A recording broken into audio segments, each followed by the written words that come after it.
श्रीमन्नारायणाय नमः। गोविन्दाय नमः।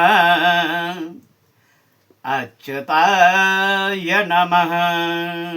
श्रीमद्भगवद्गीता 18वां अध्याय 48वां श्लोक।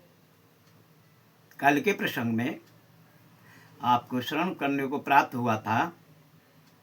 भगवान कह रहे थे, मधुसूदन भगवान अर्जुन को संबोधित करते हुए कह रहे थे, हे कुंती पुत्र, दोष युक्त होने पर भी सहज कर्म को नहीं त्यागना चाहिए, क्योंकि धुएं से अग्नि की भांति सभी कर्म किसी न किसी दोष से युक्त है। आज के प्रसंग में आपको श्रवण करने को प्राप्त हो रहा है। असक्त बुद्धिं सर्वत्र जितात्मा विगतस्मः, नैष कार्य सिद्धिं परमां संन्यासेनाधिगच्छति। सर्वत्र आसक्ति रहित, बुद्धि वाला, स्पृहा रहित और जीते हुए अंतःकरण वाला पुरुष सांख्य योग के द्वारा उस परम निष्कार्य सिद्धि को प्राप्त होता है। सिद्धिं प्राप्त यथा ब्रह्म तथाप्नोति विबोध मे, समासेनैव कौन्तेय निष्ठा ज्ञानस्य या परा। जो कि ज्ञान योग की परानिष्ठा है और निष्कैर्य सिद्धि को जिस प्रकार से प्राप्त होकर मनुष्य ब्रह्म को प्राप्त होता है, उसी प्रकार हे कुंती पुत्र, तू संक्षेप में ही मुझसे समझ।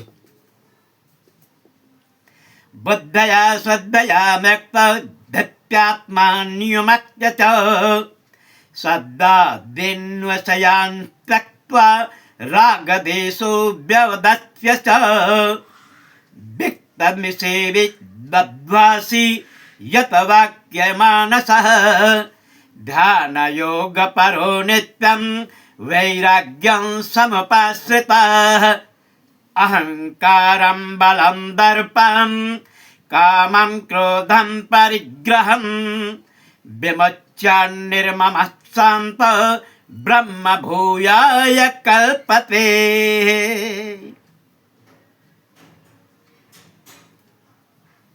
जो कि ज्ञान योग परिनिष्ठा और नैके सिद्धियों को भी इस प्रकार प्राप्त होकर मनुष्य ब्रह्म को प्राप्त होता है, उस प्रकार हे कुंती पुत्र, तू संक्षेप में ही प्राप्त कर समझ। विशुद्ध बुद्धि से युक्त तथा हल्का, सात्विक और नियमित भोजन करने वाला, शब्दादि विषयों का त्याग करके एकांत और शुद्ध देश का सेवन करने वाला, सात्विक धारण शक्ति के द्वारा अंतःकरण और इंद्रियों का संयम करके मन, वाणी और शरीर को बस में करने वाला, राग द्वेष को सर्वथा नष्ट करके भली भांति दृढ़ वैराग्य का आश्रय लेने वाला तथा अहंकार, बल, घमंड, काम, क्रोध और परिग्रह का त्याग करके निरंतर ध्यान योग के प्रयाण रहने वाला, ममता रहित, शांति युक्त पुरुष सच्चिदानंद घन ब्रह्म में अभिन्न भाव से स्थित होने का पात्र होता है।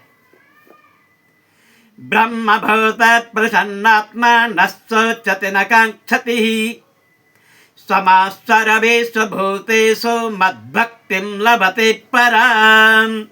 फिर वह सच्चिदानंद घन ब्रह्ममय एक ही भाव से स्थित प्रसन्न मन वाला योगी न तो किसी के लिए शोक करता है और न किसी की आकांक्षा ही करता है। ऐसा समस्त प्राणियों में समभाव वाला योगी मेरा प्रिय है और पर भक्ति को प्राप्त हो जाता है।